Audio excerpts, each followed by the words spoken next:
बीमारियों के इलाज में होने वाले खर्च का बड़ा हिस्सा दवाइयों का होता है।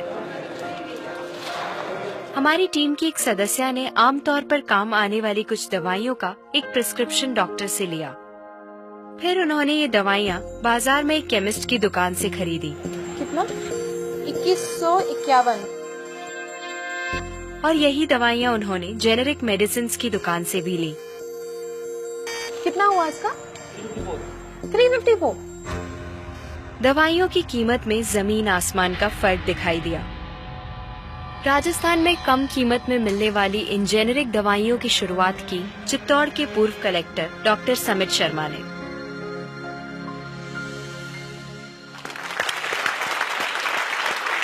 डॉक्टर समित, मुझे बताइए कि ये कैसा मुमकिन है कि हमारी जो कॉरेस्पॉन्डेंट थी वो वही दवाइयां उन्होंने 2000 कीमत में उनको मिली एक दुकान में, और जो जेनेरिक मेडिसिन है उस दुकान में जब गई तो उनको कम में मिली, 300 में मिली। ये कैसे मुमकिन है?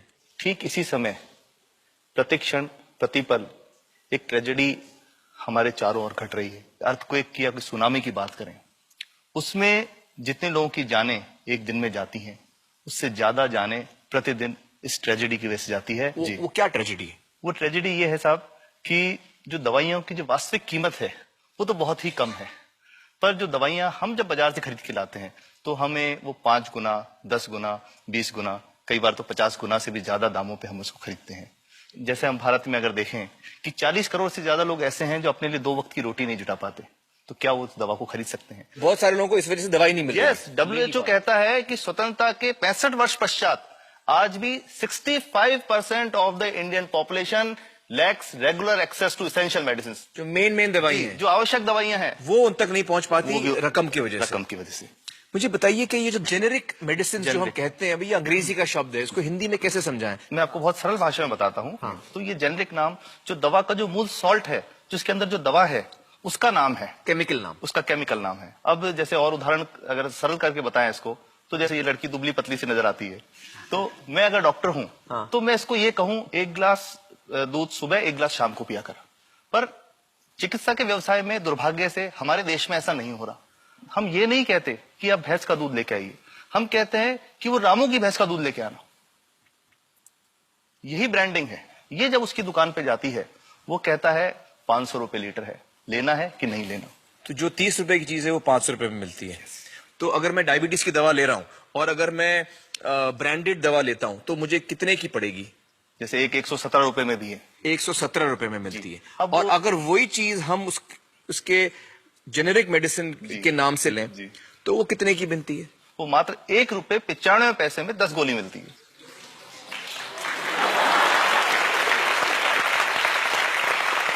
और दोनों गोलियों में कोई फर्क नहीं है किसी किस्म का? 100% समान, क्योंकि इसकी उत्पादन लागत ही इतनी है। उसका मैन्युफैक्चरिंग, पैकेजिंग, ट्रांसपोर्ट, रिटेल जो उसके मार्जिन जो हैं, जो हमारे ज्यादा वो सब मिला करके उतने की ही पड़ती है। कुछ कैंसर के मैं आपको उदाहरण दूंगा, उसमें एक ही दवा जो ब्लड कैंसर के काम में आती है, बाजार में 1.25 लाख रुपए का एक पैकेट मिलता है। 1.25 लाख का एक पैकेट जो 1 महीने चलता है। और जेनरिक में वही दवा जेनरिक में अलग अलग कंपनीज जो बनाती हैं, एक 10,200 में बेचती है, एक 8,800 में बेचती है और एक 6,500 में बेचती है। मतलब ये आपका ये कहना है कि आपके ये प्रयास से इतने कम में राजस्थान में पब्लिक को, आवाम को ये दवाएं पहुंचा रहे हैं आप इस वक्त? जी, क्या बात है।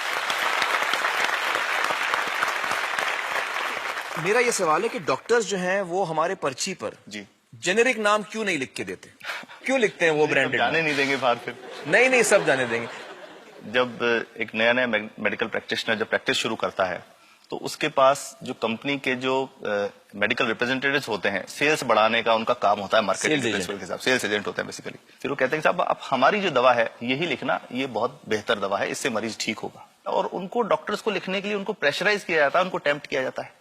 तो ये इसमें बहुत बड़ा कारण है जो दवा की कीमत को उसकी वास्तविक कीमत से 5, 10 गुना, 20 गुना तक बढ़ा देता है। एक बहुत बड़ा कारण है, क्योंकि हमारे पास जब हम टेंडर करते हैं तो बहुत सारे कंपनी वाले आते हैं, जो भारत की जो सबसे बेहतर कंपनियां, जिसके भी नाम, वो रेपुटेड कंपनियां जिनके नाम आप ले सकते हैं, वो सभी हमें वो उसको जो 70 रुपए की है उसको 2 रुपए में, 5 रुपए में दे रही है, 30 रुपए की दवा 2 रुपए में दे रही है। इतना ज्यादा फर्क।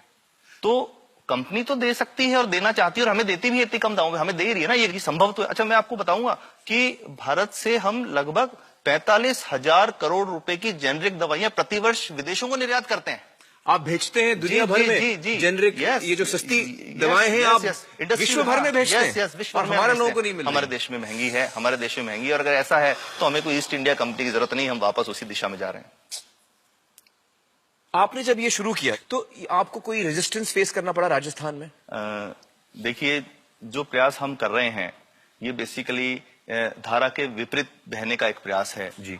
काफी थ्रेट्स भी हैं, क्योंकि इसमें माफियाज भी हैं, ड्रग माफियाज जो ऑपरेट करते हैं, और हम हमेशा ये बात कहते हैं कि हम 100 साल से भी पुरानी शोषण की व्यवस्था को बदलना चाहते हैं, पर हमने हमेशा डॉक्टर्स को दोषी नहीं माना जी। सारे डॉक्टर्स बुरे नहीं है, 50-60% तो जेन्युइनली वो चाहेंगे कि गरीबों को कम कीमत पे दवा मिल जाए, वो चाहेंगे। और आज भी ऐसे डॉक्टर्स हैं जो अपने घर से सैंपल्स ला करके अपने जेब से पैसे निकाल के मरीज का इलाज कराते हैं, ऐसे डॉक्टर्स आज भी हैं। बिल्कुल सही। तो मैं इनको एक उदाहरण भी बताता हूँ कि कैसे हमारे जो काम वाली थी उसका बच्चा था छोटा, इंसिडेंटली हम कोई समय छुट्टी मनाने कोई बाहर गए, जब हम लौट के आए 10-12 दिन बाद, तो वो लक्ष्मी के साथ उसका छोटा जो बेटा था राजू, वो भी उसके साथ आता था जब, और मेरे बच्चों के साथ खेलता था, मेरे बेटे के साथ खेलता था। तो वो लक्ष्मी अकेली आई, राजू नहीं आया। तो हमने पूछा कि क्या हुआ, तो उसने जो बात बताई कि साहब वो उसको, आप गए थे, उल्टी दस्त हो गया था। उल्टी दस्त की बीमारी के लिए वो जब दवा लेने गई तो केमिस्ट ने उसको कहा कि इसके तो 400 रुपए लगेंगे। तो उसने कहा साहब मैंने खूब मांगा, मेरे पास 400 रुपए मुझे नहीं थे, और मेरा बच्चा रात को ही उसको दस्त आते रहे, वो खत्म हो गया। और मैं आपको ये कहना चाहता हूं कि वो जो दवा लिखी थी कि वास्तव कीमत 1.5-2 रुपए ही है, तो वो बच्चे की जान बच सकती थी। 65 वर्ष के बाद भी अगर कोई बच्चा उल्टी दस्त से मर जाए तो मैं नहीं समझता इससे शर्मनाक बात कोई हम लोगों के लिए हो सकती है। और सबसे बड़ी बात कि इसे आसानी से बदला जा सकता है। हमें सबको एक समन्वित, एक संगठित प्रयास करने की जरूरत है। ये तो कुछ भी नहीं है, कोई नई फैक्ट्री खोलनी नहीं, कोई नई दवा नहीं बनानी, ये सब जो गलत चल रहा है इसको रोकना ही तो है।